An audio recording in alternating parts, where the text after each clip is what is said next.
기도하기 시작하겠습니다. 예배 시작하기 전에 기도드리겠습니다. 하나님 아버지 감사합니다. 오늘도 이렇게 주님 전에 나와 아버지 예배하게 하시고 찬양하게 하심에 감사합니다. 하나님 이 시간 아버지 저희가 발걸음을 떼는 은혜의 시간이 될 수 있게 도와주시옵소서. 아버지 정말 한 곳에 머무르지 않고 주님을 더 나아가는 그 길을 나갈 수 있는 은혜의 시간이 될 수 있게 도와주시옵소서. 하나님 아버지 많은 성도들이 하나님 안에서 하나님 앞에서 나아가지 않고 그냥 세상을 향해서 발을 돌리는 사람이 참 많습니다. 하나님 아버지 이 영상을 통하여 이 예배 전에 오신 모든 성도들에게 동일한 은혜가 있길 원하며 하나님 안에서 발길을 돌려 세상의 발길을 돌려 하나님 안에 하나님 그 시선에 고정할 수 있는 시간이 될 수 있게 도와주시옵소서. 예수님으로 기도드리겠습니다. 아멘. 해 뜨는 데부터 찬양 드리겠습니다.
우리가 하나님 안에서 늘 함께 하시고 365일 동안 하나님이 저희와 함께 하심을 믿으면서 나아가는 시간이 됐으면 좋겠습니다. 오신실하신 주 찬양 드리겠습니다.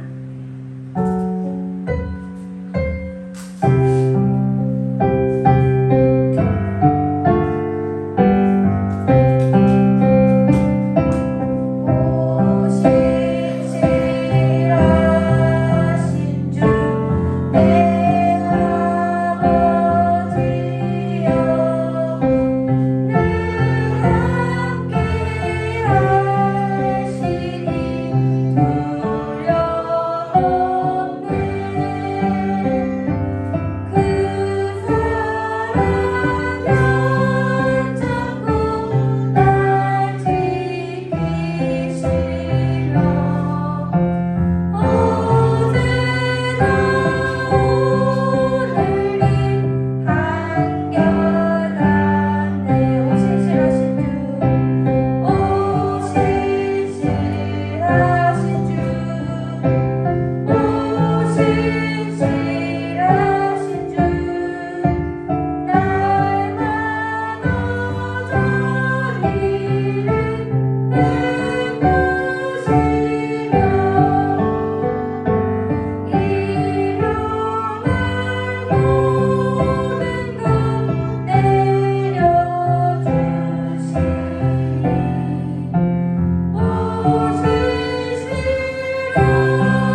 하나님을 찬양하는 은혜가 됐으면 좋겠습니다. 하나님, 이 시간 우리가 하나님 안에 거하면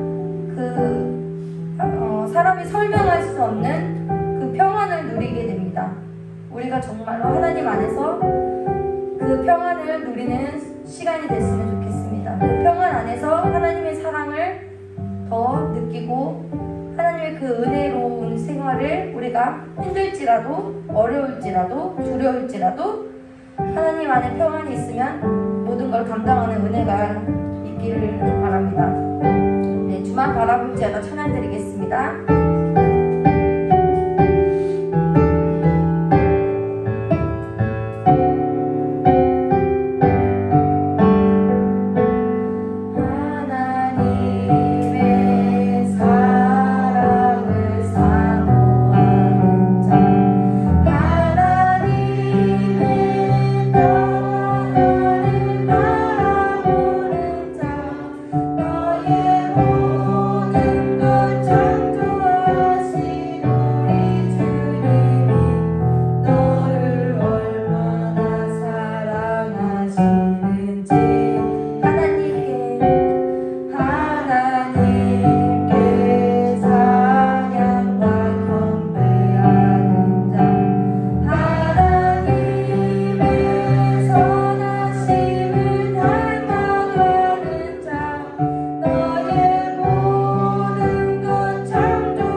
사도신경으로 신앙 고백드리겠습니다. 전능하사 천지를 만드신 하나님 아버지를 내가 믿사오며 그 외아들 우리 주 예수 그리스도를 믿사오니 이는 성령으로 잉태하사 분명여 마리아에게 낳으시고 본디오 빌라도에게 고난을 받으사 십자가로 박혀 죽으시고 장자인 지 사흘 만에 죽은 자 가운데서 다시 살아나시며 하늘에 오르사 전능하신 하나님 우편에 앉아 계시다가 저로서 산자와 죽은 자를 심판하러 오시리라. 성령을 믿사오며 거룩한 공예와 성도가 서로 소통한 것과 죄를 사하여 주신 것과 몸이사 사는 것과 영원히 사는 것을 믿사옵나이다. 아멘. 다같이 찬송가 195장 통합찬송가 175장 찬양 드리겠습니다.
박정수 권사님이 대표 기도 드리겠습니다.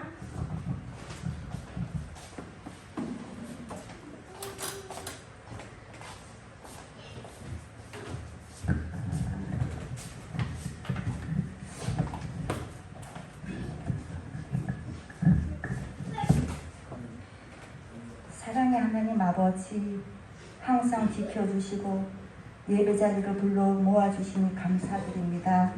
무더운 여름도 지나고 수확의 절기를 주시니 감사합니다. 주님, 제가 늘 앞에 있지만 하나님 아버지의 긍휼하신 인해 하나님 아버지의 자녀의 삶을 살게 하시니 감사드립니다. 이 열매 맺는 계절에 저희도 영적 열매를 맺게 하옵소서. 사랑의 하나님 아버지, 제가 강령하고 상처 많은 세상에 그 어느 때보다 감정의 골이 깊어지고 서로 헐뜯고 비난하고 정죄하는 모습들이 사회 정치 곳곳에 짙게 깔려 있습니다.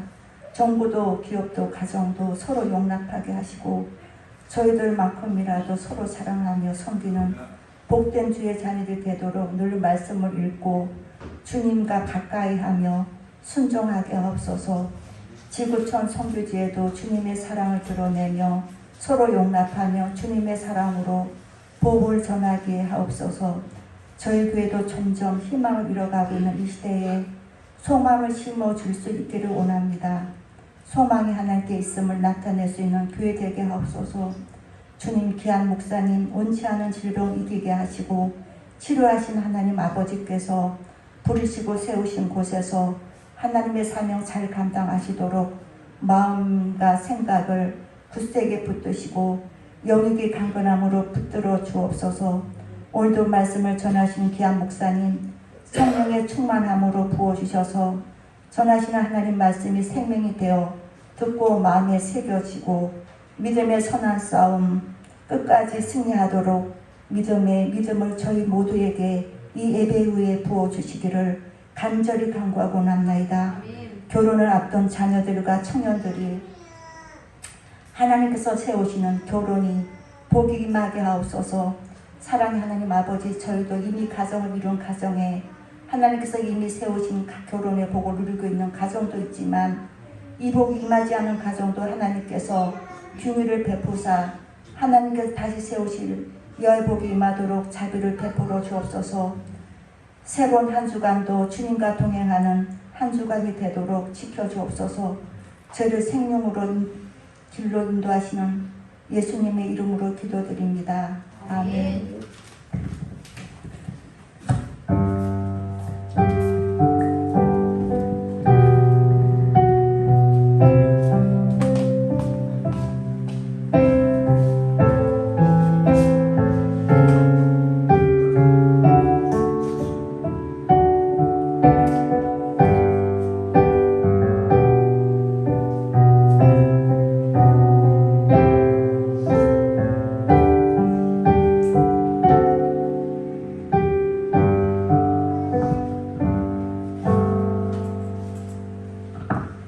네, 오늘 보실 말씀은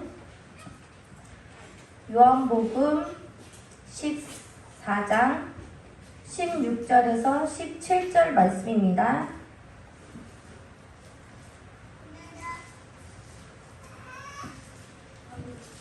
요한복음 14장 16절에서 17절 말씀입니다. 합독하겠습니다. 내가 아버지께 구하니 그가 또 다른 보혜사 너희에게 주시사 영원토록 너희와 함께 있게 하리니 그가 진리의 영이라 세상에 능히 그를 받지 못하니 이는 그를 보지도 못하고 알지도 못함이라. 그러나 너희는 그 안에서 그는 너희와 함께 계심이시요 또 너희 속에 계실 것이니라. 네, 그리고 요한복음 5장 18절에서 21절 말씀입니다. 요한복음 5장 18절에서 21절 말씀입니다.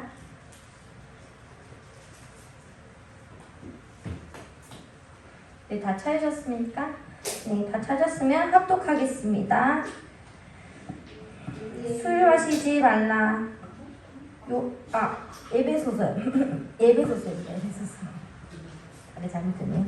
에베소서 5장 18절에서 21절 말씀입니다. 에베소서.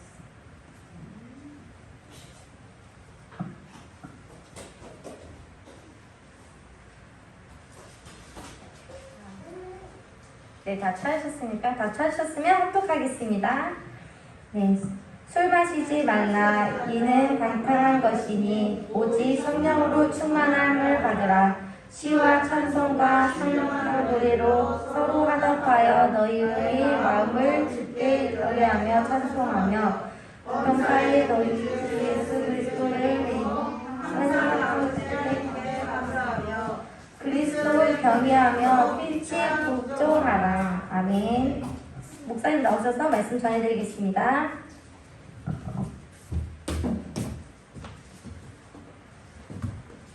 다 같이 기도하도록 하겠습니다.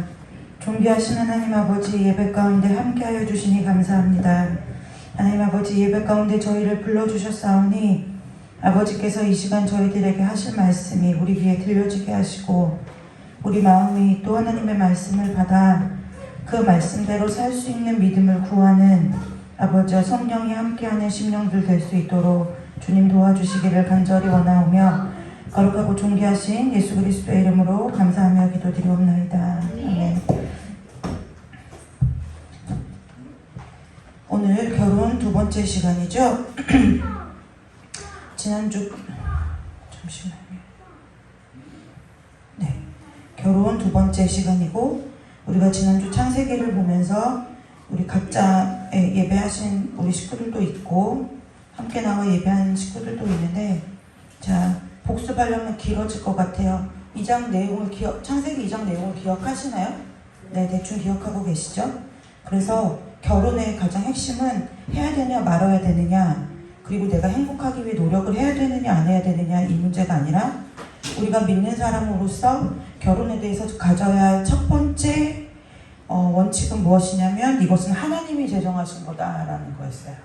그래서 결혼을 믿는 사람들이 결혼할 때 하나님 앞에 결혼식이라고 하지 않고 결혼 예배이고 결혼 서약이라고 하는데 그 서약의 대상은 서로가 남편이 아내에게 아내가 남편에게 하는 것이 아니라 각자가 하나님께 내가 이 사람과 하나님 앞에서 하나님이 주신 힘으로 평생을 살아내겠습니다라는 약속을 하는 것이라고 했어요. 근데 네, 그래서 이제 오늘 첫 번째 했던 것은 여기까지 보고 오늘 두 번째 시간인데요. 여러분들이 좀 의아해 하셨을 수 있어요. 왜냐면 보통 우리가 결혼식이나 결혼 예배를 드려보면 이 창세기 말씀이나 에베소서 말씀 이 두 가지를 본문으로 해서 목사님들이 결혼 예배의 메시지를 전하는 경우들이 거의 대부분이에요. 오늘 생뚱맞게 요한복음은 우리가 함께 읽어서 이게 왜 이럴까라는 의문이 이제 드셨을 수 있겠는데요. 오늘 함께 나눌 말씀이 요한복음 14장과 이어지기 때문에 그렇습니다. 큰 틀에서 보면은 창세기 1장과 2장을 보면은 그 2장에서 보면은 하나님이 보시기에 다 좋았더라 하시다가 뜬금맞게 사람이 독처 혼자 사는 것이 좋지 못하니 라는 뜬금없는 멘트를 하나님께서 하시죠.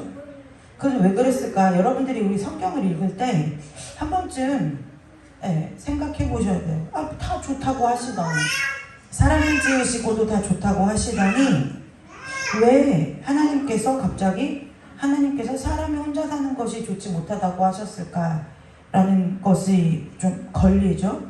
그 앞에 보면 사람을 지으시기 전에 하나님께서 뭐라고 창세기에 말씀하셨냐면 하나님께서 우리가 우리의 형상을 따라 사람을 만들자 하셨어요. 분명히 하나님은 한 분이신데 누구라고 말해요? 우리가 라고 얘기하는 거예요. 그러면 이제 저와 여러분에는 이제 이걸 뭐 우리가 신학적으로 성경적으로 설명하지 못해도 여기서 우리라는 것은 삼위일체 하나님을 말하는 것이겠구나라고 미루어 짐작하여 알 수 있다는 거예요. 그것은 무엇이냐? 하나님께서 사람을 지으실 때 무엇을 염두에 두고 두셨냐면 관계라는 것을 염두에 두고 사람을 지으셨다는 거예요. 네.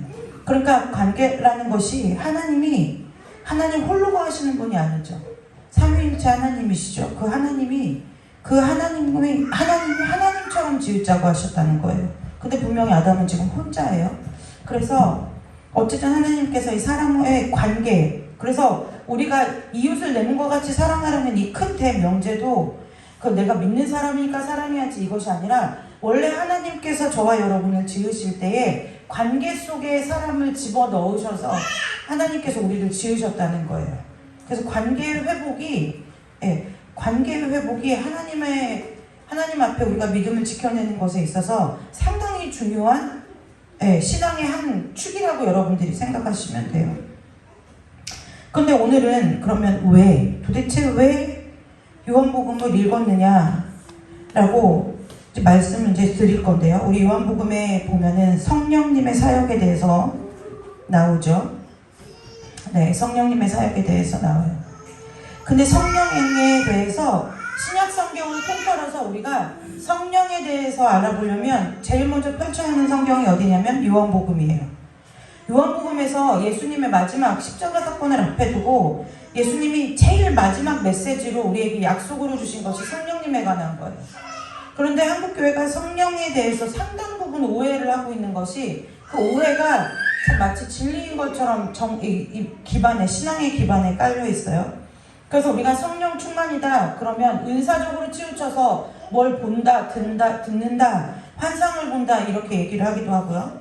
또 어떤 사람은 그냥 하나님이야, 그 이상 이하의 의미를 두지 않아요. 둘 다 잘못된 거라는 거죠. 왜요? 말씀에 근거하지 않았기 때문이라는 거예요. 여러분, 이단들의 특징, 가장 큰 특징이 뭐냐면, 이단의 특징이 뭐냐면 보고 듣고 다 해요. 근데 그 안에 말씀이 없으면 이단인 거예요. 도무지 내가 보고 듣고 본 꿈을 꾼 이것이 말씀과 매칭이 안 돼요. 그러면 우리가 뭐 꼭 신천지 이것이 아니라도 이단성의 시비에 휘말리게 되는 거예요. 이단이 아니냐? 이건 뭐냐면 말씀의 권위가 나의 체험보다 앞서느냐 앞서지 않느냐 이거라는 거예요. 그래서 벨기에 신앙고백서, 우리가 웨스트민스터를 하다 잠시 멈췄는데요. 벨기에 신앙고백서, 웨스트민스터보다 앞에 있는 벨기에 신앙고백서를 교회사에서 보면 내가 어떠한 환상을 보고 어떠한 음성을 듣고 어떠한 기도의 응답을 들어도 그것이 말씀에 반하여 이루어진 일이라면 그것은 마땅히 버려야 한다는 것이 조항으로 나와 있어요. 근데 지금 이 한국 교회, 요즘의 그 교회들은 보면 이 신앙의 기초와 뿌리가 없다 보니까 말씀의 권위가, 말씀이 연약한, 말씀을 받는, 말씀이 없는 사람들이 보는 어떠한 이적과 기사도 그냥 교회 안에서 인정해버리는 잘못된 경향들이 있다는 거예요. 우리의 비주는 말씀이라는 것을 여러분들이 기억하시기를 주님의 이름으로 축복합니다. 요한복음을 돌아가기 전에 우리가 나중에 읽은 에베소서 본문을 말씀을 보면은, 본문 말씀 우리가 어디부터 읽었죠? 에베소서 지금 펴고 계시죠? 네. 에베소서 5장을 우리가 함께 봤어요. 에베소서 5장을 함께 봤는데요. 에베소서 5장의 21절을 우리가 함께 읽어보도록 할까요? 에베소서 5장 21절입니다. 시작. 네, 에베소서 5장 21절. 그리스도를 경외함으로 피차 복종하라. 당연히 이 시대의 에베소서는 헬라어로 쓰여져 있는데요. 헬라어 원문으로 보면은 21절이 우리나라 지금 성경에는 21절이 그 한 단락의 마지막이죠. 그런즉 15절, 그런즉 이때부터 시작해서 21절까지가 마지막 절이에요. 그런데 이 마지막 절에 18절, 근데 그걸 더 자세하게 헬라어 원문대로 나누면 18절부터 21절이 한 단락이에요. 그래서 18절이 뭐라고 시작하냐면 술 취하지 말라 이는 방탕한 것이니 오직 성령으로 충만을 받으라. 성령 충만함에 대해서 이야기를 하면서 뭐라고 얘기하냐면 19, 20절, 21절을 얘기하는 거예요. 그래서 성령이 충만하면 나타나는 결과물들이 어떤 거냐? 시와 찬송과 신령한 노래들로 서로 화답하고 너희 마음으로 주께 노래하며 찬송하며 범사에 우리 주 예수 그리스도의 이름으로 항상 아버지 하나님께 감사하며, 그리고 마지막이 뭐예요? 그리스도를 경외함으로 피차 복종하라 라고 얘기하고 바로 22절에 이어서 뭐가 나와요? 아내들이여 남편들이여 라는 결혼에 대해서 나온다는 거예요. 자, 이제 이거를 오늘은 이렇게, 자, 우리가 성경을 크게도 보고 작게도 보고 단락으로도 보고 전체로도 보고 구절로도 보고 단어 하나로도 봐야 되는데요. 에베소서, 네. 알았어. 에베소서 5장 18절에서 21절까지 말씀이 한 단락이에요. 여기서 주제가 뭐라고요? 성령이 충만함을 성령 충만하면 나타나는 일들. 그 다음에 5장 우리가 함께 읽은 22절부터 25절까지, 5장 오늘 25절까지만 읽었는데요. 25절까지가 이게 우리가 줄여 얘기하자면 결혼에 대하여서 나오는 얘기예요. 지난주에 얘기했듯이 하나님께서는 창세기의 그 결혼을 통해서 그리스도와 교회된 우리의 관계, 신앙의 관계, 그리고 우리가 영원한 주님의 나라에 가서 주님과 함께 영원히 한 신부와 남편으로서 살아가야 할 그 모든 일들에 있어서의 실습판, 체험판으로, 우리가 이 시대를 그러니까 지금 여기 이 땅을 살아가는 우리에게 주신 것이 무엇이냐면 결혼이라는 거예요. 그래서 이 결혼은 하나님께서 단순히 서로 사랑하는 두 남녀가 만나서 가정을 이루고 자녀를 낳아 기르면서 일평생을 시간을 보내는 것, 여기에서 그치는 것이 아니라 하나님 하나님께서 섭리 가운데 작정하시고 예정하시고 하나님께서 원래 세우신 결혼의 목적은 그 우리가 이 땅에서 살아가는 그 결혼 생활을 통해서 하나님께서 무엇을 우리에게 알게 하시는 거예요? 하나님과 우리의 관계, 하나님과 우리의 관계를 하나님께서 알게 하시기 위해서 결혼이라는 제도를 인간이 살아가는 삶 가운데 두셨다는 것을 우리가 지난 시간에 함께 나누었어요. 그러면 여러분, 왜 하나님께서 많은 단락에 이렇게 놓을 수 있는데 너무 생뚱맞아요. 성령 충만해라, 너희들 성령 충만하게 살아야 된다. 그리고 성령이 충만하면 너희들이 이렇게 된다 라고 얘기한 후에 이 결혼이라는 것을 얘기하셨을까요? 자, 감이 오시나요? 쉽게 얘기하면 성령 충만하지 않고는 결혼 생활이 상당히 어렵고 어떤 면에 있어서는 불가능하다는 것을 얘기하기 위해서 그렇다는 거예요. 그러면 우리가 쉽게 이렇게 생각할 수 있어요. 아니, 우리가 부부가 뭐 때로는 투닥거리고 싸우기도 하고 어떤 데는 정말 다시 볼 것 같지 않은 갈등을 겪기도 하지만 그래도 우리가 아이들을 낳고 아이들이 주는 행복과 또 우리 부부간의 어떤 시간들과 이런 것을 통해서 잘 지금 지내오고 있는데 왜 성령이 충만해야만 된다고 얘기하십니까? 라는 질문이 우리 가운데 있을 수 있어요.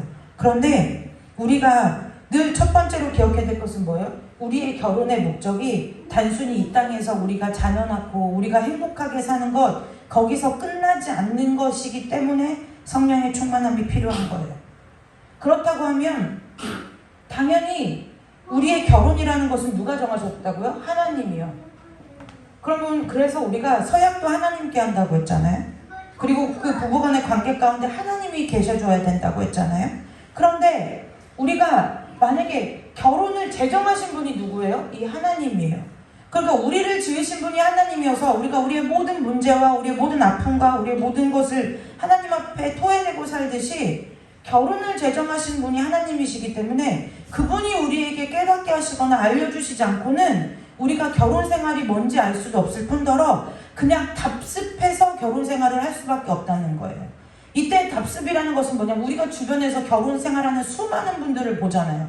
가깝게는 우리 부모, 우리 뭐 이모, 고모, 삼촌, 뭐 작은 아버지, 친척들, 아니면 뭐 이제 나이가 먹으면 우리 언니, 먼저 결혼한 오빠, 우리 주변에 가만히 둘러싸여 보면은 어쨌든 간에 결혼을 아직 하지 않았거나 아니면 했다가 실패해서 다른 또 결혼을 준비하거나 아니면 결혼 생활 중이거나 아니면 결혼 생활을 했다가 배우자가 뭐 사별을 했다든지 어떠한 이유로 결혼 생활이 종료됐거나 그래서 우리의 삶의 중심이 결혼이라는 것에서 벗어나는 사람이 하나도 없다는 거예요. 자녀들도 우리가 결혼했기 때문에 하나님이 주신 선물이라는 거예요. 그래서 저 자녀들은 가정 안에서 자라면서 내가 배워야지, 내가 안 배워야지 이게 아니라 가정이라는 울타리 안에서 자라면서 제일 먼저 배우게 되는 것이 뭐냐면 결혼이라는 생활을 배우게 된다는 거예요. 그래서 부모의 신앙을 물려줘야 합니다. 부모의 믿음의 유산을 물려줘야 됩니다. 여러분 너무 어려운 거예요. 여러분 말씀 보세요. 그것은 좀 뭐랄까요? 나중 문제예요. 가정이 서로의 부부간의 사이가 하나님 안에서 서로 화목하고 화평하고 서로를 위해서 섬겨주는 것만 되어도 아이들은 신앙에서 벗어날 수가 없다는 거예요. 그만큼 하나님께서 창세기의 천지창조 이후에 우리가 여러분 그 얘기를 많이 들으셨을 거예요. 천지를 창조하신 이유가 무엇이냐? 인간을 위해서다. 하나님이 사랑하는. 그래서 하나님이 인간을 지으시기 전에 인간이 살 공간과 인간이 먹을 먹거리와 모든 것을 다 지으신 후에 하나님께서 인간을 지으셨다라고 얘기하시는 것을 들어보신 경험이 있을 거예요. 그건데 인간을 하나님이 지으시고 나서 그 다음에 바로 이야기 나오는 것이 결혼 이야기라는 거예요. 그만큼 믿는 자들에게 있어서 결혼이라는 것은 그냥 세상에 믿지 않는 여느 사람들이 그냥 서로 사랑해서 하는 결혼과는 차원이 다른 얘기라는 거예요.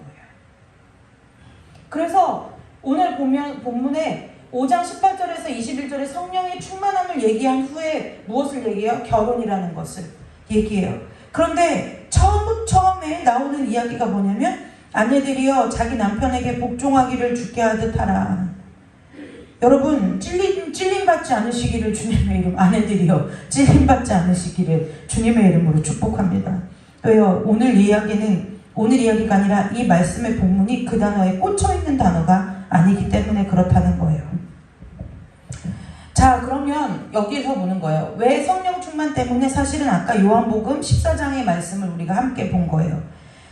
성령 충만이라고 하면은 우리가 막 불러불러 하는 은사를 생각한다든지 아니면 그거와는 정반대로 그건 아니래. 그럼 뭐예요? 성령 하나님은 우리 아까 전도사님 얘기한 것처럼 평안을 주신댔어. 그러니까 막 불러불러가 아니라 내가 잘못 알았어. 이거 버리고 내면의 평안이야. 내 안에 오는 평안과 하나님의 능력이야. 근데 이것도 역시 마찬가지로 에베소서 5장 18절에서 21절의 내용같이 그것도 성령 충만함의 결과물이라는 거예요.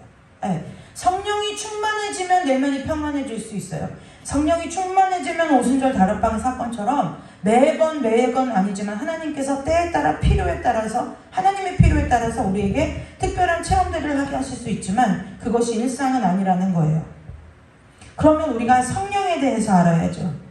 성령에 대해서 요한복음에 뭐라고 말씀하셨냐면 우리가 본문은 시간 때문에 찾아보지 않고요. 지금 이게 빨리 나가야 되니까 내가 너희에게 말한 모든 것을 가르치고 생각나게 하실 것이다 라고 얘기했고 그 성령 하나님을 다시 뭐라고 얘기하냐면 진리의 영이다 라고 이렇게 얘기를 해요. 그렇죠? 이건 아시죠? 그 다음 요한복음 16장 14절에도 보면은 무슨 말씀이 나오냐면 예수님께서 제자들에게 말씀하실 때 그 성령 하나님이 뭐라고요? 내 영광을 나타내며 내 것을 가지고 너희에게 알리시겠다. 그래서 성령 하나님이 하시는 사역 중에 가장 중요한 것은 뭐냐면 하나님께서 우리에게 그 성령님이 우리에게 알려주신다는 거예요. 네, 알려주신다는 거예요. 이 알려주신다는 것은 무슨 뜻이냐면은 여러분 이런 거 보세요. 만약에 지금 우리가 우리가 집에서 각자 좋아하는 TV 프로를 이렇게 보고 있어요. 그런데 TV를 보고 있어요. 그런데 만약에 우리나라 어디 한 구석에서 규모 막 8점 몇의 지진이 나요. 그럼 해일이 났대요. 그러면은 우리 하던 프로가 계속 나오나요? 그렇지 않죠. 갑자기 그것이 끊어지고 뭐예요? 이 뉴스 속보가 뜨잖아요. 이것이 알리다는 뜻이에요. 그러니까 무슨 뜻이냐면 뉴스 속보 같이 급한 거구나. 이것이 아니라 내가 하던 모든 일을 멈추고 들을 수밖에 없게끔 알려주신다는 거예요. 그게 성령 하나님의 그 역할이에요. 그만큼 중대한 발표다 이 얘기를 하는 거죠. 그러니까 원래 성령님의 그 사역을 보면은 내면의 평안이다 이런 것은 왜 결과물이라고 하냐면 예수님께서 이 땅을 사실 때에 우리에게 말씀해 주셨던 것들 그리고 우리가 예수님의 성품에 대해서 여러분 우리가 잘 아는 것 같지만 잘 몰라요. 어떤 때는 병자도 그렇잖아요. 어떤 때는 고쳐줬다가 어떤 때는 나랑 상관이 없다고 했다가 이게 가난의 포도주 혼인잔치만 해도 어차피 만들어 주실 거면 그냥 처음부터 만들어 주시면 되는데 알 수 없는 말들을 계속 하신다는 거예요. 누구도 못 알아듣게요. 같이 먹고 마시고 자는 제자들도 못 이해할 말들을 주님께서 하신다는 거예요. 저와 여러분도 마찬가지죠. 때로는 어떤 말씀을 붙들고 싶어서 사역자들한테 요청을 하거나 아니면 여러분들이 개인적으로 성경을 읽고 묵상할 때에 생뚱맞은 이 말씀이 나한테 오면 도대체 이 말씀이 지금 내 상황하고 무슨 관계인지 알 수가 없어요. 첫 번째 원인은 내가 말씀에 대한 지혜가 부족하기 때문이고요. 두 번째는 뭐예요? 그것을 아직 성령께서 저와 여러분에게 가르쳐 주시지 않았기 때문에 그렇다는 거예요. 그래서 우리가 기도해야 하는 이유는 성령 하나님께서 그 뜻을 우리 가운데 가르쳐 주시기를 간구해야 된다는 거예요. 왜요? 우리에게 그 문제의 응답이 하나님께 있는다고 믿는다면 우리가 하나님 앞에 그 말씀을 풀어달라고 얘기해서 답을 얻어야 그 말씀을 그 문제를 해결할 수 있기 때문에 그렇다는 거죠. 그래서 어쨌든 성령의 역할은 뭐냐면 예수님의 성품과 사역의 그 의미, 왜 그렇게 일하셨는지, 왜 그런 말씀을 하셨는지, 예수님께서 어떠한 일에 왜 그렇게 화를 내시고 어떨 땐 돌로 쳐 죽여야 마땅한데 그 일을 또 왜 사랑으로 덮으셨는지 이 모든 일에 있어서 우리 마음 가운데 뼈저리게 느끼도록 하나님께서 알려주시는 것, 그것이 성령 하나님의 사역이라는 거예요. 그래서 이 에베소서는 사도 바울이 에베소 교회에 보낸 편지인데 그 편지 곳곳에도 보면은 성령 하나님께서 너희 가운데 일해 주시기를 내가 간절히 기도한다라는 표현들이 여러 군데 나와 있어요. 너희 마음의 눈을 밝혀서 하나님의 영광의 기업의 풍성함이 무엇이며 그리스도의 사랑을 알아서 너희 그 사랑의 넓이와 깊이와 높이와 깊이가 어떠함을 너희가 깨달아 알기를 기도한다. 이 모든 것이 뭐예요? 내가 너희들에게 그렇게 가르치고 선포했던 복음의 진리를 그렇게 듣는다고 하는 것이 아니라 너희 가운데 역사하실 그 진리의 성령 하나님께서 너희들에게 가르쳐 주시기를 간구한다는 거예요. 오늘 똑같은 마음으로 오늘 이 말씀 앞에서 성령 하나님께서 저와 여러분에게 하나님의 뜻과 하나님의 사역과 성품을 가르쳐 주시는 은혜가 저와 여러분에게 있으시기를 주님의 이름으로 축복합니다. 그래서 이 성령님과 함께 산다는 것은 무엇이냐? 하나님과 함께 저와 여러분에게 주어진 인생, 삶을 살아낸다는 뜻이에요. 그래서 성령이 충만하다는 것은 무엇이냐? 어떤 그 일시적이고 단번적인 어떤 체험, 그런 것들이 아니라 하나님과 동행하면서 매 성령님과 함께 저와 여러분에게 주어진 그 삶을 살아낸다는 거예요. 그런데 지금 저와 여러분에게 주어진 삶이 결혼과 가정이라는 울타리를 벗어나지 않는다는데 문제가 있는 거죠. 네, 문제가 있어요. 그래서 결혼에 대해서 우리가 하는데요. 그 에베소서 보면은 결혼 5장 보면 남편에게 복종하기를 하라. 그러니까 요즘의 사람들은 요즘이 시대가 어느 시대인데 복종하냐 순종하냐 조선시대 개념이다. 그런데 성경을 요즘의 그 관점으로 보면은 안 되고요. 이것은 무엇이냐? 얘기하자 보면 쉽게 얘기하면은 남편에게 복종하기를 주께서 하라 이것이 아니라 남편을 마음과 삶으로 섬기라는 이야기예요. 네, 섬기라는 이야기예요. 그런데 자, 여기 보면은 섬기라는 이야기인데 그래서 오늘 이 아내들은 남편에게 복종해야 하고 왜요? 이유가 있어요. 남편이 아내의 머리됨이 그리스도께서 교회의 머리됨과 같음이니 그가 바로 몸의 구주시니라 라고 얘기했어요. 그러니까 우리가 남편이 어떠하든지 지금 그 얘기를 하는 것이 아니에요. 남편의 조건을 붙이는 게 옛날에는요 남편의 조건 그러니까 남편 그런데요 제가 가정에 대해서 상담할 때 가장 많이 듣는 얘기가 뭐냐면 남편을 섬기세요 이렇게 얘기하면 섬길만 해야 섬기죠 이놈의 인간이라는 얘기를 열이면 8, 9한테 들어요. 네, 열이면 8, 9한테 들어요. 어디 볼만한 사람이 있어요. 이것은 이 젊으냐 나이 드셨느냐를 상관없이 들어요. 그러니까 뭐예요? 얘기가 바쁜 거예요. 험담이에요. 험담. 이게 험담이라고요. 젊은 분들 이래요. 젊은 분들 그래요. 저기 뭐예요? 제가 이 누구를 예를 들어 소개를 받아서 상담을 해주는 사람도요. 뭐라고 하면 집에 오면 자요. 핸드폰만 붙들고 있어요. 뭐 이런 거예요. 가사 본다면 둘째치고 애도 안 봐요. 애는 나 혼자 나서 왔나요? 이런 얘기들을 하는데 얘기 다 얘기의 결론을 한마디로 묻자면 그럴만 해야 그러죠. 이 얘기를 하는 거예요. 그런데 여러분 우리는 아까 결혼의 서약을 누구랑 했다고 했어요? 하나님과 했다는 거예요. 여기에 보면은 아내들이요 라고 하고 사도 바울을 통해서 하나님이 정해준 딱 구역이 있는데요. 남의 남편에게 복종하라고 안 했어요. 자기 남편에게 복종하라고 했어요. 당연한 거 아니에요? 라고 얘기하지만 여러분 자기 남편에게 복종하기는 어디서부터 시작되느냐면 남의 남편과 비교하지 않는 데서부터 시작하는 거예요. 우리가 누구에게 복종하느냐? 우리보다 권위 있는 사람이요. 왕에게 복종하죠. 남편을 왕처럼 여기세요. 이 얘기를 하는 것이 아니라 왜 그래야 하는지를 23절에 나오는데 남편이 아내의 머리됨이 그리스도께서 교회의 머리됨과 같다는 거예요. 우리가 남편이 어떠하든지 어떠한 성품이든지 어떠한 상태이든지 어떠한 환경이든지 상관없이 우리가 남편에게 복종하기를 주께 하듯이 하면 그것으로 인해서 아내들이 얻는 유익이 뭐냐? 그리스도께서 교회의 머리됨이 무엇인지를 알게 된다는 거예요. 절대로 믿는 가정에서 가정의 질서가 깨지고서 하나님을 안다? 있을 수 없는 거예요. 정말 잘못 믿는 사람들이 누군 줄 아세요? 나 하나님 믿는다면서 가정 내팽개치는 사람들이 제일 이상한 신앙 가진 사람들이에요. 성경에 정면 위배되는 거예요. 아무리 그 목사가 유명하고 아무리 그 목사가 어떠한 기적을 행해도 그건 뭐예요? 내 가정을 위하여 버려야 할 거예요.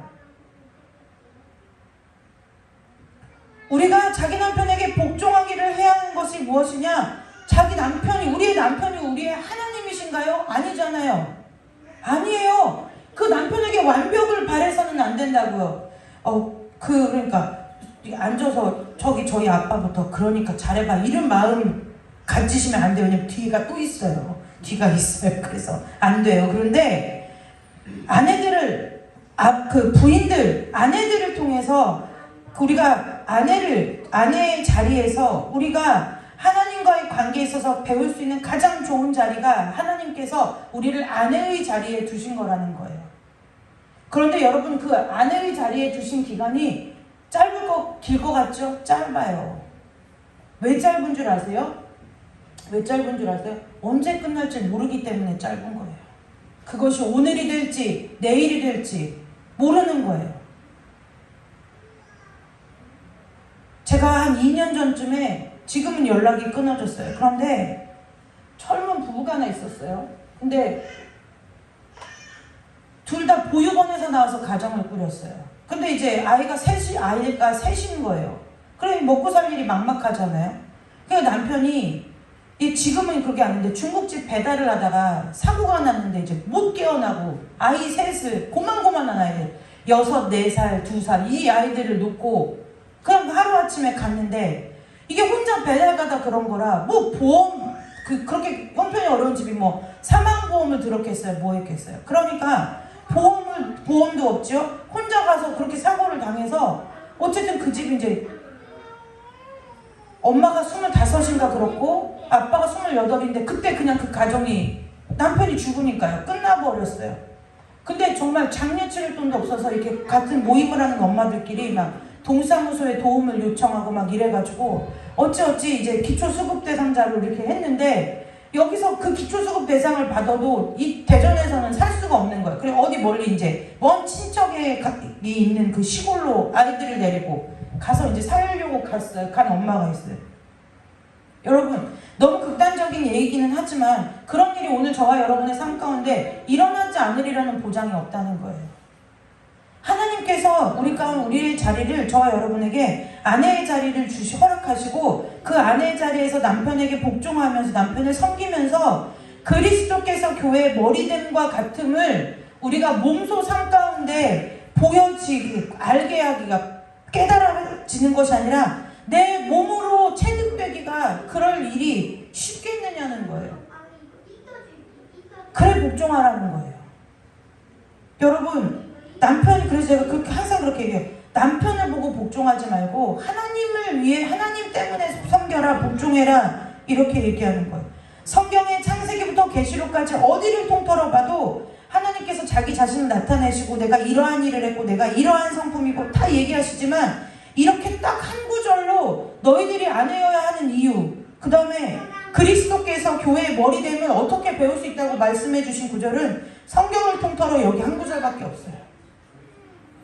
여기서 안다고 하는 뜻은 여러분들이 우리가 그동안 수많은 말씀을 나누면서 제가 설명해 드려서 알죠. 안다는 것은 머리로 알고 그렇구나 깨달아서 지식으로 안다는 게 아니에요. 그냥 이것이 내 삶이 되고 내 일생이 돼. 내가 자동으로 일어나면 눈 떠서 오늘 하루 일과를 살아내는 것처럼 그냥 뭐가 되는 거예요? 자동으로 되는 것을 말하는 거예요. 여러분 그게 우리가 꿈꾸는 삶이 아니냐는 거죠. 꿈꾸잖아요. 우리가 눈만 뜨고 맨날 찬송하잖아요. 나의 마음이 아버지의 마음 알아. 내 모든 뜻 당신의 뜻이 되고 아버지의 뜻이 되고 내 모든 아버지의 눈물 있는 곳에 나의 마음이 가기를 원하고 하나님 아버지의 마음 이런 찬송이 있잖아요. 그거 타는데 무엇 하는 거예요? 우리가 남편의 권위를 인정하고 남편의 권위 앞에 순복하면 그리스도께서 교회의 머리됨이 무엇인지가 우리가 성경을 떠들어 보고 뭐 하려고 하지 않아도 때로는 하나님의 말씀을 다 알지 못해도 그 삶을 살아내므로 하나님께서 우리의 가운데 가르치신다는 거예요. 그래서 하나님은 모를래야 모를 수가 없는 분이라는 거예요.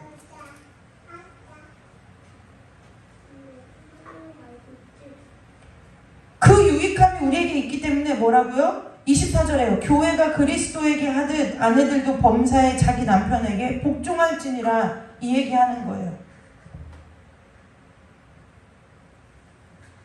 여러분 밥 주고 밥 차려드리고 빨래해드리고 옆에 있어주고 그렇게 얘기하는 그것은 세상 사람들하고 다를 바가 없어요. 세상의 결혼의 목적과 다를 바가 없다는 걸 기억하세요. 저와 여러분은 세상에 있는 자가 아니라 하나님의 사람이라는 것을 기억하셔야 돼요. 그래서 계속 끊임없이 저와 여러분은 하나님의 자녀입니다. 하나님의 자녀입니다라는 것을 매번 매 시간 계속 얘기해 드리는 거예요. 그래서 사도 바울은 결혼을 뭐라고 얘기하냐면 큰 비밀이다라고 얘기해요. 큰 비밀이다. 영어로 이런 단어 있죠. 미스테리다. 불가사의한 일이다. 이것이 원래 헬라어 미스테리온이라는 단어에서 온 건데요. 이 말은 너하고 나만 아는 비밀 이런 뜻이 아니에요. 이런 뜻이 아니라 하나님께서 우리가 앞서 얘기한 진리의 영이신 성령 하나님을 통해서 우리가 예측 불가능하고 상상할 수 없는 하나님의 일들을 펼쳐 보이시는 것, 그것이 미스테리라는 거예요. 그것이 비밀이라는 거예요. 이 단어에 쓰인 그 비밀이라는 거예요. 근데 그 비밀이라는 것이요, 5장에 보면은 32절에 이렇게 나와요. 이 비밀이 크도다. 뭐라고요? 그러므로 사람이 부모를 떠나 그의 아내와 합하여 둘이 한 육체가 될지니 이 비밀이 크도다 라고 얘기하고, 나는 뭐라고요? 분명히 결혼 얘기해놓더니 나중에 뒤에 생뚱맞게 나는 지금 결혼 얘기가 아니라 그리스도와 교회에 대해서 말한 거다 라고 얘기하는 거예요.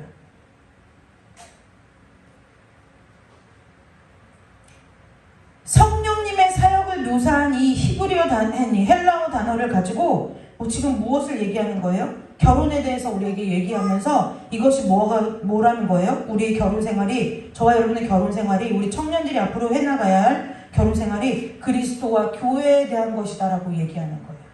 그래서 결혼은 사명이에요. 나중에 독신에 대해서도 마지막 시간에 다룰 거예요. 그럼 독신이 나쁘냐?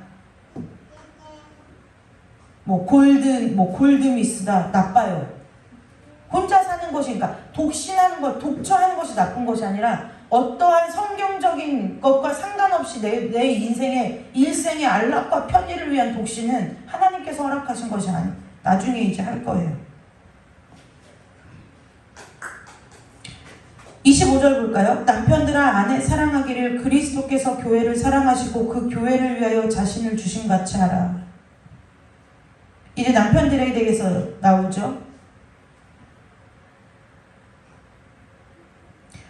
남편이 아내들을 사랑할 때 어떻게 해야 되느냐? 그리스도께서 교회를 사랑하시고 교회를 위하여 자신을 주심같이 하라라고 얘기했어요.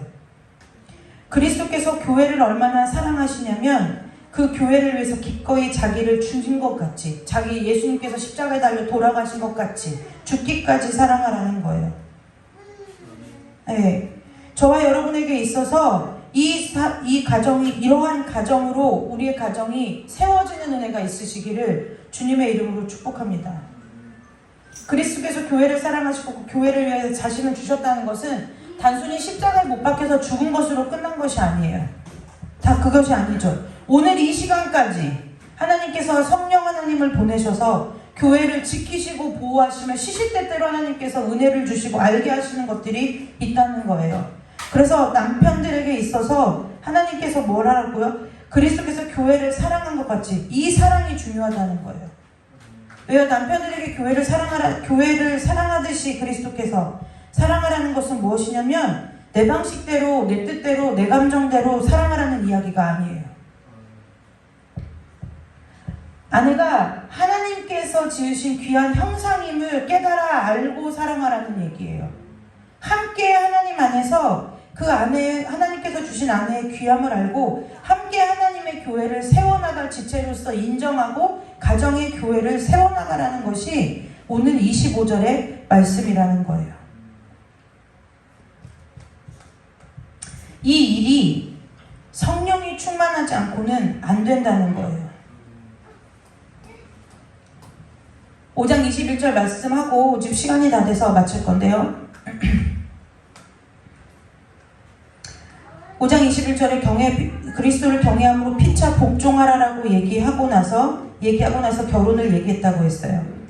이 순종에 대해서 얘기했죠. 서로 순종해 주라는 거예요. 빌립보서에 보면 각각 자기 자신을 남보다 더 낮게 여기고, 그러니까 그것이 무슨 뜻이냐면 잘 이해하고 들으세요. 아유 그래도 저 사람이 나보다 이건다. 이거 장점을 발견해서 칭찬해 주어라. 이 얘기가 아니라는 거예요. 다 남보다 다 낮게 여기라는 것은, 자 보세요. 예를 들어 한나전도사가 저하고 있어요. 그런데 더 낮게 여기라는 것은, 그래 한나전도사가 나보다 그래도 성품이 좀 더 유하고 또 더 긍정적이고 이걸 얘기하라는 것이 아니라 저 상대를 보면서 나의 악함이 어디까지인지 끝을 보라는 얘기예요. 말씀을 잘 해석해야 돼요. 저 사람을 볼 때 저 사람의 그 모습을 보고 나는 그렇지 못한 내 자신을 보면서 하나님 앞에서 철저하게 깨지라는 얘기예요. 근데 우리는 그것을 정말 이상하게, 그러니까 세상의 방식대로 성경을 보고 세상의 방식대로 이해하니까 저 사람을 칭찬해주는 게 낮게 여긴다는 거예요. 근데 낮게 여긴다는 것은요, 그냥 말로만 잠시 잠깐 보여지는 것으로만 그렇게 되어지는 것이 아니라는 거예요. 성경은 늘 사람의 무엇을 가르치느냐, 기본 너희들 존재 자체에 대해서 계속 얘기하는 거예요. 존재 자체에 대해서 얘기하는 거예요. 여러분, 그래서 서로 섬겨야 돼요. 섬기는데 어떻게 섬겨주냐는 거예요. 서로의 믿음이 주님 안에서 충만하고 자랄 때까지는 뭐 하라고요? 이야기하라고요. 이야기하라는 거예요. 대화하라는 거예요. 제가 그래서 우리 청년들 보고요, 데이트할 때 야, 영화관 가는 것도 한두 번이고 어디 좋은 데 놀러 가는 것도 한두 번이지, 이왕 뭐 하라고요? 같은 시간을 보낼 거면 대화할 수 있는 공간으로 가라고 가르쳐요. 왜요? 남자들은 대화에 서툴러요. 그러니까 얘네들을 준비시켜 내보내는 거예요. 이 아내들이, 여자들이 대화가 수월하기 때문에요, 이 아내들이 남편들의 대화의 방법을 빨리빨리 읽어내야 돼요. 어떻게 표현하는지. 그 마찬가지예요. 남편들도 마찬가지라는 거예요. 이 아내가 이 얘기를 할 때 무엇을 얘기하는 건지 핵심을 파악하려면 이제 어떻게 해야 될까요? 대화 아니면 방법이 없어요. 근데 그 대화가 뭐냐면 저 사람이 나를 어떻게 볼까라는 그것이 아니라 내 마음을 저 사람에게 어떻게 잘 전달할까의 대화의 방법으로 바뀌어야 된다는 거예요. 결혼을 하잖아요. 그러면 결혼해서 싸우는 열의 아홉이 아니라 열의 다 뭐 때문에 그러냐면 자기 중심성 때문에 그러는 거예요. 그래서 자기 중심성이 있어요. 그래서 뭐요? 내가 살아온 자기 중심성은 그냥 하루아침에 만들어 놓은 게 아니에요. 내가 태어나서부터 자란 시간 동안 나라는 사람을 만들어 놓은 게 자기 중심성이에요. 그래서 삶에 있어서도 어떤 문제를 대할 때도요, 무엇을 먹을 때도요, 다 뭐예요? 내가 모르지만, 내가 알든 모르든 나만의 것이 다 있는 거예요. 각각에게. 그런데 자꾸 결혼을 하면 두 사람이 결혼을 하잖아요. 그러면 자꾸 어떻게 되느냐? 그 판단 기준이 뭐냐면 말씀이 아니라 나만의 것을 가지고 자꾸 너를 판단하는 거예요. 이게 아내든 남편이든 상관없어요. 나만의 것을 가지고 너를 판단하고 너의 집을 판단하고, 나만의 것을 가지고 마찬가지예요. 아내들도 마찬가지예요. 자기가 살아오고 자기의 집에서 살아온 방식대로 남편의 집과 남편을 판단하고, 남편 역시도 자기가 살아온 문화와 환경과 그 방식대로 아내를 판단하고 아내의 가정을 판단한단 말이에요. 그러니까 이 자기 중심성은 무엇하지 않으면요, 성령 충만하지 않으면 안 벗겨지는 거예요. 노력하죠. 왜 노력하다가 깨어지는 줄 아세요? 왜 노력하다가 깨어지는 줄 아세요? 한계가 있기 때문에 그래요. 노력이 의미 없다는 것이 아니라 사람의 노력에 한계가 있기 때문에 그렇다는 거예요. 그래서 우리가 각자의 사람이 성령 충만하기를 힘써야 하는 이유는, 각자가 하나님을 바라봐야 하는 이유가 무엇이냐면, 그 이유가 무엇이냐? 내 자기 중심성을 버리고 온전히 하나님의 시각과 마음으로 상대를 바라보고 섬길 수 있게 하기 위해서 성령 충만해야 된다는 거예요. 그래서 오늘 이제 오늘 말씀의 끝이에요. 우리가 각자가 성령 충만해져야 된다는 거예요. 저와 여러분이 날마다 하나님 앞에 서시는 은혜가 있으셔야 된다는 거예요. 하나님 앞에 서기를 소원하셔야 된다는 거예요. 무엇하기 위해서요?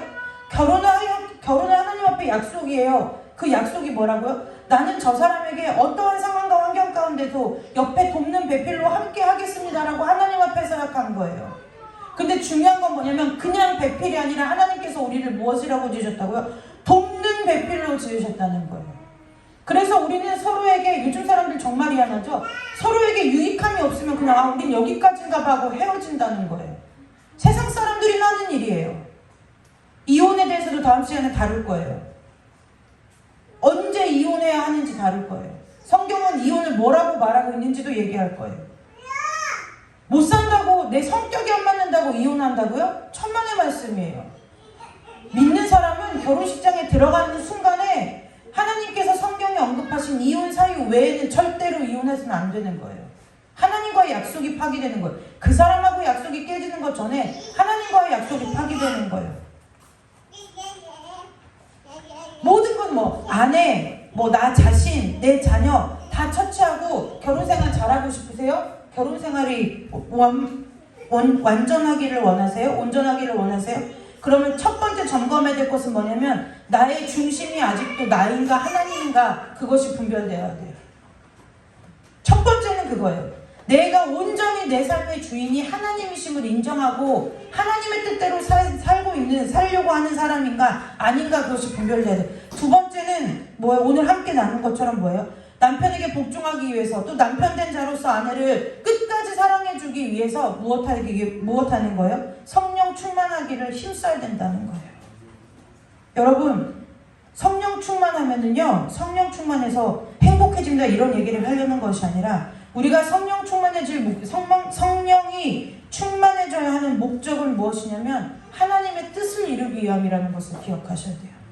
우리의 가정은 그냥 우리 집이 우리 한국교회가 실패한 게 있어요. 우리 어머니들이 기도하지 않거든요. 우리 아버지들이 교회에서 헌신하지 않는 게 아니거든요. 그런데 왜 자녀들의 믿음이 그럴까요? 왜 그럴까요?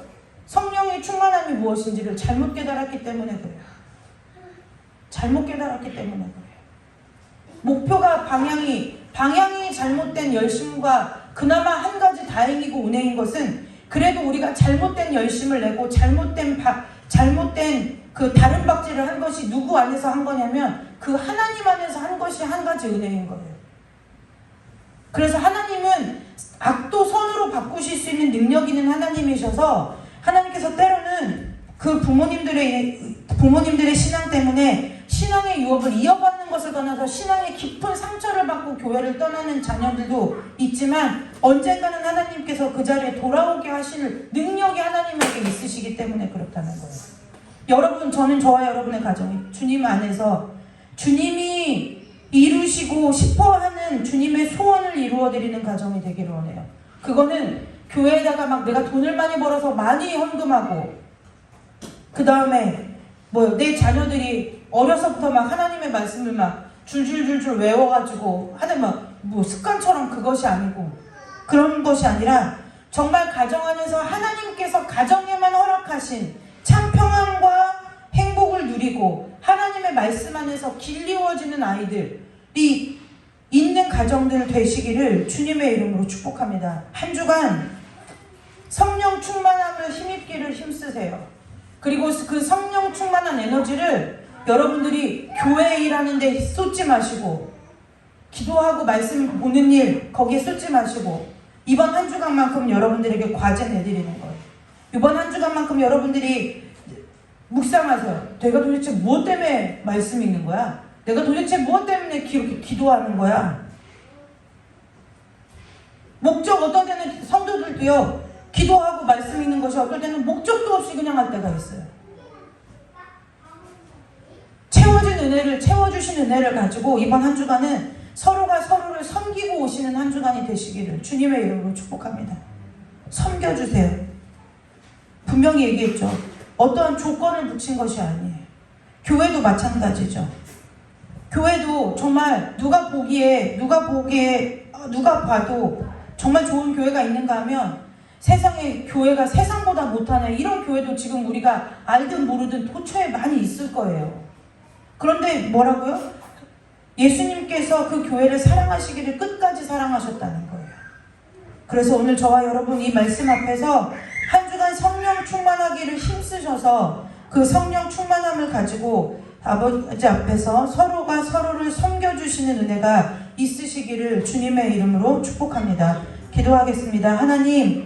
하나님의 도우심이 아니면, 하나님께서 우리 가운데 성령의 충만함을 주시지 않으면 우리 안에 있는 그 자기 중심성을 버릴 수가 없고, 그것으로 끊임없이 판단하고 비판하며 불평하고 원망하고 비교하며 아버지 나 자신을 괴롭게 하고, 하나님께서 나에게 돕는 배필로 주신 그 배필을 괴롭게 하며 그것으로 인하여 가정에 불화가 생기고 자녀들의 마음에 불안을 심어주는 아버지 그 어리석음을 다시는 범하지 아니하도록 우리를 도우셔서, 아버지 우리 귀한 성도들의 모든 가정이 한 주간 동안에 성령의 충만함으로 덧입게 하여 주시고, 그 각 사람이 성령의 충만함을 입은 가운데 서로가 그 서로를 그리스도의 사랑으로 섬기며 사랑하며 복된 한 주간을 보낼 수 있도록 주님께서 두 손 들어 축복하여 주시기를 간절히 원하오며 거룩하고 존귀하신 예수 그리스도의 이름으로 축복하며 기도드리옵나이다. 아멘. 시간이 났습니다.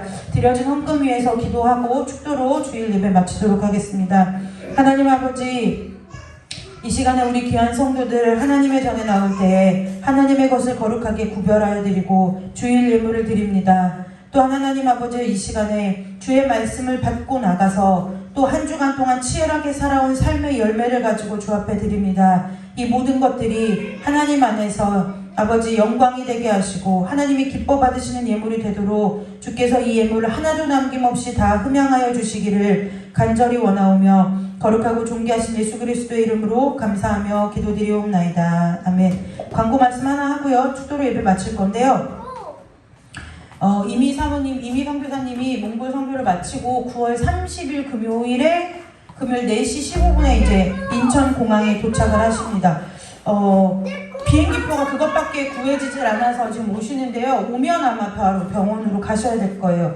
지금도 약이 없으셔서 계속 타이레놀로만 지금 버티고 계신데 아마 타이레놀도 간에 무리가 가기 때문에 아프다고 해서 계속 드실 수는 없는 상황인 것 같아요. 그래서 먼저 이미 선교사님 오시고 황 선교사님 들어오실 건데 어찌됐든 몽골에서 지금 사역을 마무리하고 정리하는 중에 계셔서 그 사역들이 잘 마무리 정리되고 그리고 돌아오실 때까지 건강에 이상이 없도록 기도해 주시기를 부탁을 드립니다. 네, 특별한 광고 말씀이 없으시면 그리고 가을 신방을 기도 중에 있는데요.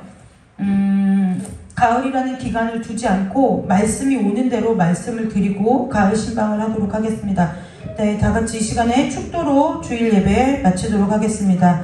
지금은 우리 주 예수 그리스도의 은혜와 하나님 아버지의 넓고 크신 사랑과 성령 하나님의 내주 감화 감동 교통하심의 역사가 오늘 이 자리에 나와 하나님 앞에 예배를 드리고 또한 성령의 충만함을 받아 가정 가운데 하나님이 이루실 천국을 기대하며 소망하며 결단하고 돌아가는 우리 귀한 성도들과 또한 몽골에서 이제 하나님의 모든 사역을 마치고 주님의 다시 돌아오려고 준비하는 우리 몽골의 선교지와 또한 이 시간 레바논의 선교지 위에 하나님 앞에 가정의 회복을 꿈꾸며 자녀들의 결혼을 위해 기도하는 모든 가정들의 아버지 부모님들과 자녀들과 우리 귀한 청년들 머리머리 위에 이제로부터 영원토록 함께 하시기를 간절히 축원하옵나이다.